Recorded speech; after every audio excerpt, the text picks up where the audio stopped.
Welcome to the Pardes channel. Today, we explain Deuteronomy chapter 10 in a clear and simple way, step by step. This chapter sits at a really fascinating juncture in the text. The Israelites have just come through this period of intense rebellion. We're talking about the whole golden calf incident, and Moses has been painstakingly recounting this tragic history to them. But right here in chapter 10, the narrative actually shifts. It moves away from a story of failure and turns into this incredibly beautiful step-by-step restoration of their relationship with God. We're going to walk through this strictly in order, looking at the plain, simple meaning of the text, what we call the Peshat. So, no complex symbolism today, just a clear, direct look at exactly what happened, what was said, and what it all means for how we live.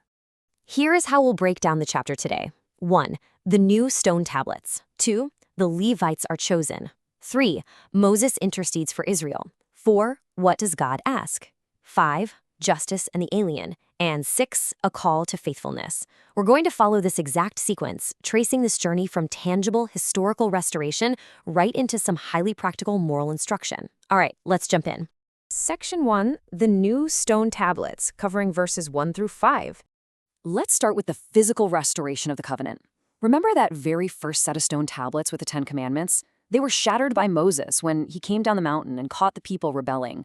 That breaking literally symbolized the breaking of their agreement with God. So creating these new tablets isn't just, some chore. It's this incredibly significant act of grace and rebuilding. Notice the precise sequence God gives Moses here. In verse 1, God commands him to chisel out 2 new stone tablets just like the first ones and come up the mountain. He also says to make a wooden chest, an ark out of acacia wood, which was this super durable desert wood. And look at step 3. God himself writes on these new tablets the exact same words that were on the first set. He doesn't change the rules, right? The standard is exactly the same, but he is graciously offering a second chance.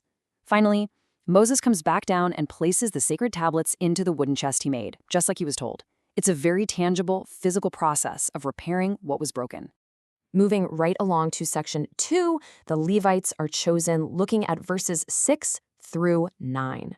After the tablets are made, the text gives us a quick historical parenthesis. Moses documents the Israelites' travels from the wells of the Jochenites to Moshera, then on to Gudgodah and Jothbatha, which is described as a land with streams of water. These geographical details really highlight how God is continuing to provide for them in this harsh desert. It also notes a major, bittersweet leadership transition. Aaron dies and is buried at Moshera, and his son Eleazar takes over as high priest. And right at this pivotal moment, God establishes the caretakers for this newly built ark. Verse 8 lays out the job description for the tribe of Levi perfectly. First, they're set apart to physically carry the ark. Second, they stand before the Lord to minister. And third, they pronounce blessings in his name. But check out verse 9. It has this fascinating detail about their compensation. Because of this unique, dedicated role, the Levites receive no physical land inheritance among their brothers when they enter Canaan. The text plainly states the Lord is their inheritance. They aren't meant to be farmers or territory holders. Their entire existence is tied directly to their spiritual service, relying entirely on the community's ties and God's provision.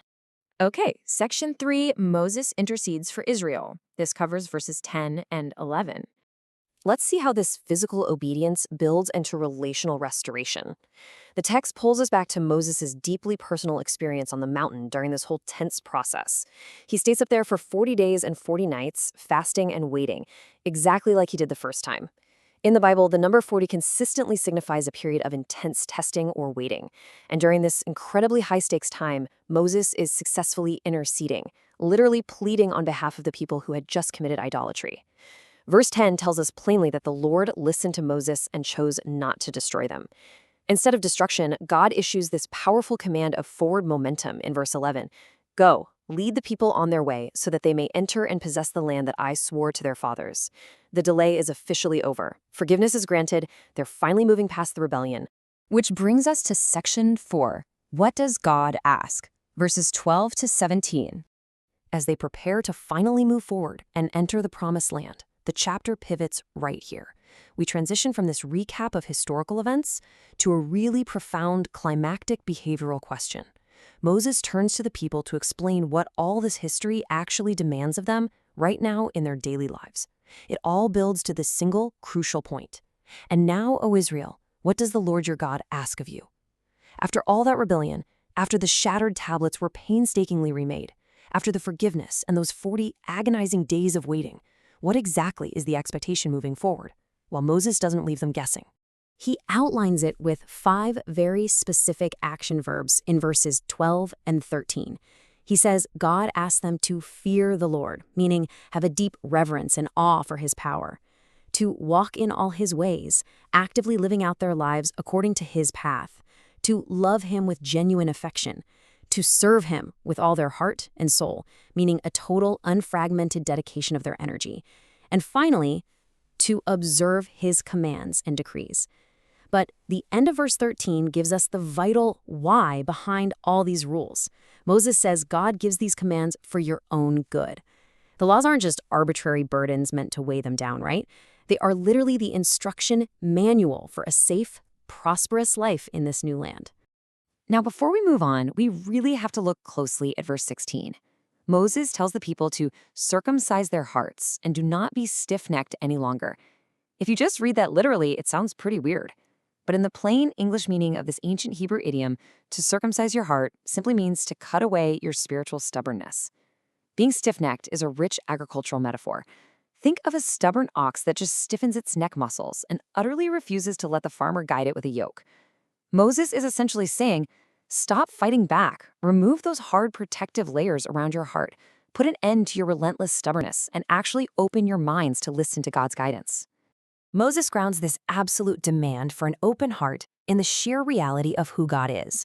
Verse 14 reminds them that the heavens, the highest heavens, the earth, and everything in it all belongs to God. Yet, out of all that vast creation, he specifically chose their forefathers to love.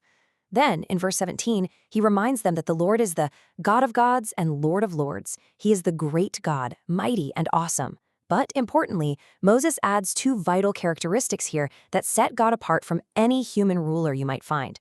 God shows no partiality, and he accepts no bribes. He is the ultimate, perfectly fair, and totally incorruptible judge of the universe. Section 5, Justice and the Alien. Let's look at verses 18 and 19. This directly brings us to the practical life lessons of the chapter. It's one thing to know who God is conceptually, right? But how does this high theology actually translate into how we treat the vulnerable people around us? This is one of the most poignant directives in the entire text. Because God is mighty, owns the cosmos, and takes no bribes, you might expect him to only care about kings or empires or the wealthy elites. But verse 18 says the exact opposite. The great God of the universe uses his supreme power to defend the cause of the fatherless and the widow. And he specifically loves the alien, the foreigner, the vulnerable stranger among them, making sure they have basic everyday needs like food and clothing. And because God actively models this impartial justice and deep empathy, the people are commanded in verse 19 to do the exact same thing. They are commanded to love the alien. Why? Because they know exactly what it feels like to be on the outside. They were aliens in the land of Egypt. Their past suffering and marginalization is literally meant to fuel their present compassion. And that leads us to our final section, Section 6, A Call to Faithfulness, verses 20 through 22. Having laid out their history, God's expectations, and their critical moral duties to the vulnerable, Moses anchors their present responsibilities in an overarching call to faithfulness. Verse 20 issues a final, summarizing call: fear the Lord your God and serve him. Hold fast to him and take your oaths in his name. It's a call for exclusive, unwavering loyalty.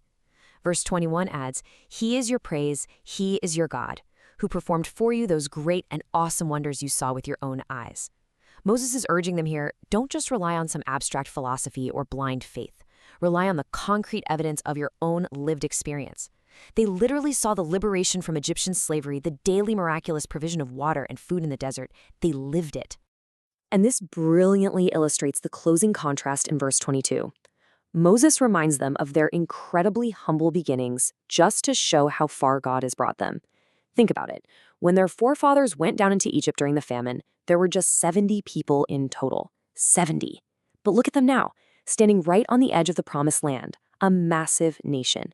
The Lord has made them as numerous as the stars in the sky. It is the ultimate, visible proof that God keeps his ancient promises to Abraham, Isaac, and Jacob, faithfully carrying them from generation to generation, completely despite their flaws. So, I want to leave you with this final thought based on our clear, step by step reading of this chapter today. We've seen exactly how God restores broken things, how he asks for our whole hearts without that stubbornness, and how he demands that we actually care for the stranger because of our own past experiences. So, how can we apply this ancient call to our own lives? How can you cut away your own stubbornness and open your heart with impartial love to the vulnerable in your community today? Thank you for learning with us. If this helped you understand the chapter better, like, subscribe, and join us for the next chapter.